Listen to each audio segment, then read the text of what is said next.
Lila pushed aside the thick ivy at the edge of her yard, her boots sinking deep into the damp, cold soil. Beneath a pile of dead leaves, a faint golden pulse rhythmically illuminated the dirt. She knelt, fingers brushing away the grit to reveal a line of stones, each glowing with a steady, inner light that cut through the shadows. The trail wound away from the house, disappearing into the dense, dark woods.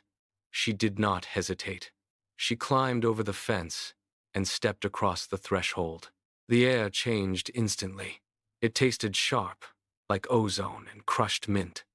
Above her, the trees did not sway in the wind. They shimmered, their leaves made of thin, hammered gold that clinked together like 1,000 tiny wind chimes. With every step she took, the flowers lining the path emitted a low, melodic hum, a vibration that traveled up through her soles and rattled against her ankles. She reached out, touching a trunk, and felt the wood hum against her palm. She was no longer in her backyard. She was somewhere else, entirely. The melodic hum of the forest shattered. A sharp, high-pitched whimper cut through the metallic chime of the golden leaves, freezing Lila in her tracks. She sprinted toward the sound, boots tearing through the undergrowth until she reached a thicket of silver ferns.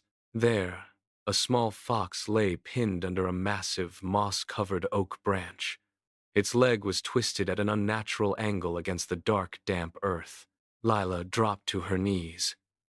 She grabbed the rough wood with both hands, her knuckles turning white as she pulled, but the branch remained immovable. It felt like stone, anchored deep into the forest floor. She braced her feet against a jagged rock, heaved with every ounce of her strength, and her grip slipped.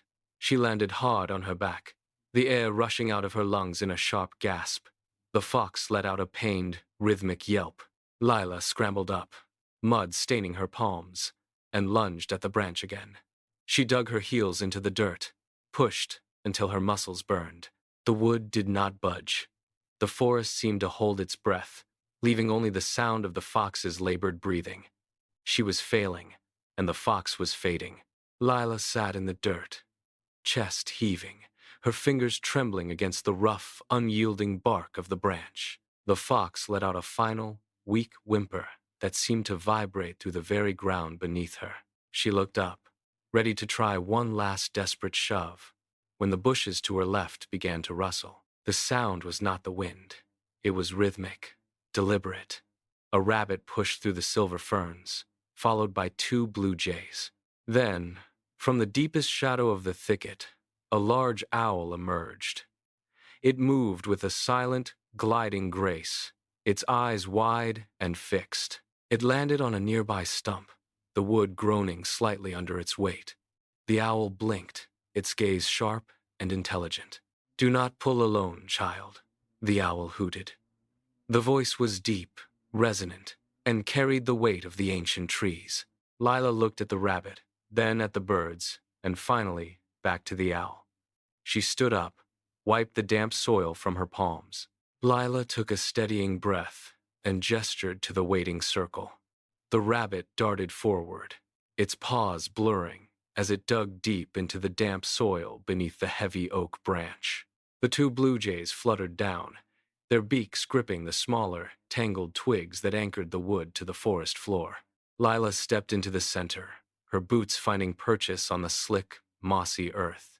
She wrapped her fingers around the thickest, roughest part of the branch, feeling the cold, damp texture of the wood against her palms. The owl watched from the stump, its wings flared for balance. Lila looked at each animal in turn, her gaze locking with theirs. "On 3, she commanded, her voice steady. 1, 2, 3. They heaved in perfect, agonizing unison.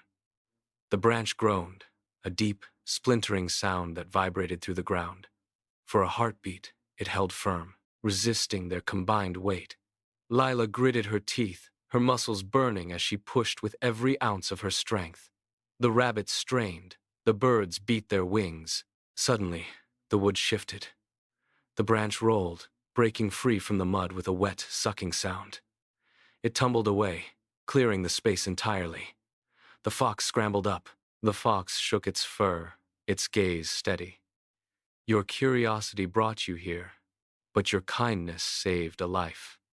it whispered, the voice sounding like dry leaves skittering on stone. The owl glided down from the stump, landing inches from Lila. It plucked a single iridescent feather from its wing and dropped it into her palm. The feather pulsed with a soft, steady light, warm against her skin. "Keep this," the owl hooted. "It is a compass for the brave." Lila turned, walking back toward the trail. The golden shimmer of the forest began to fade as she crossed the fence line and stepped into her own backyard. She looked down at the feather, still glowing with a rhythmic, internal heat.